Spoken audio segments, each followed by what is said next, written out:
In nomine Patris et Filii et Spiritus Sancti. Amen. Magandang umaga sa ating lahat sa mapanig ng buong mundo. Mga nakikinig at nanonood ngayon, atin naman pakinggan ang mabuting balita ng Panginoon ayon kay San Juan. Glory to you, Lord Jesus Christ.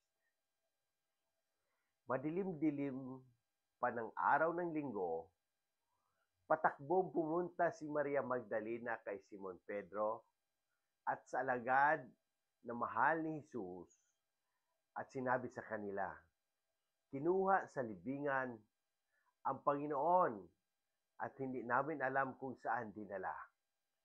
Kaya't si Pedro at ang nagsabing alagad ay nagpunta sa libingan. Kapwa sila tumakbo, ngunit si Pedro ay naunahan ng kasamang alagad. Yumuko ito at sumilip sa loob. Nakita niyang nakalagay ang mga kayong lino, ngunit hindi siya pumasok. Kasunod niyang dumating si Simon Pedro at tuloy-tuloy itong pumasok sa libingan. Nakita niya ang mga kayong lino at ang panyong ibinalot sa ulo. Hindi ito kasama ng mga kayong lino, kundi hiwalay na nakatiklop sa isang tabi.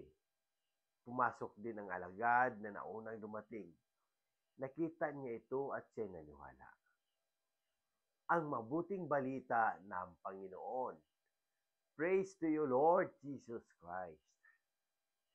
Pagnilayan natin bilang Romano Katoliko sa unang pagbasa sa 1:1 at sa kapistahan ni Apostol San Juan manunulat ng mabuting balita. Sa paggunitan natin sa kapistahan ni Apostol San Juan, manunulat ng mabuting balita, tayo ay pinapaalalahanan ng kanyang malalim na pananampalataya at pagmamahal kay Jesus.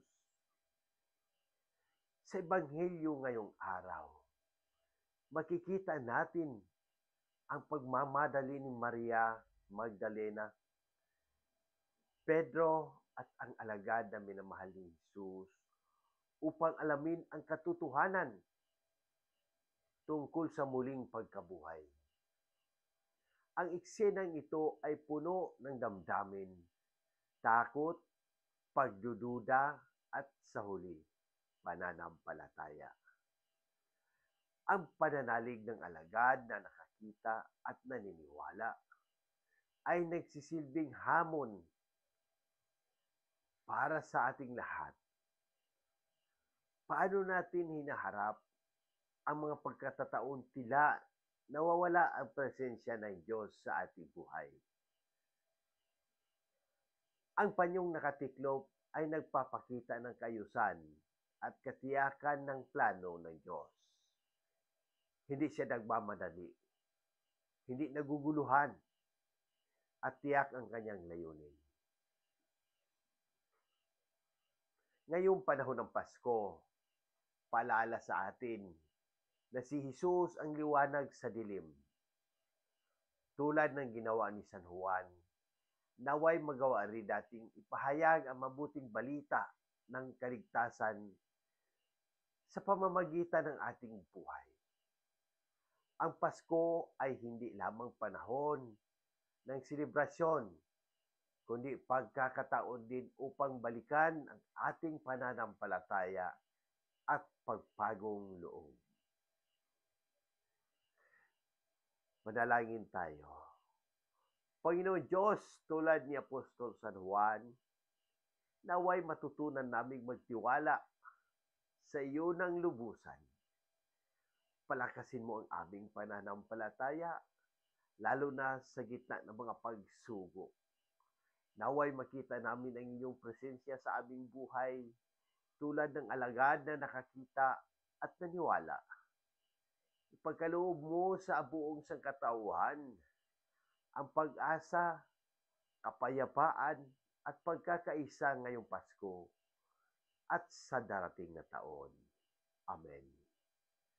Sa muli, hinihikayat ko ang lahat, Katoliko man o hindi, na magtanong at pagnilayan ang mensahe ng Ebanghilyong ito. Kung may mga katanungan kayo tungkol sa pananampalataya, ang ating simbahan o anumang aspeto ng ating buhay, bukas ang aking puso na sagutin ang mga ito. Sama-sama natin pagninilayan at palagahan ang habag at pag-ibig ng Diyos na ipinapahayag ni Jesus sa Ebanghilyong ito.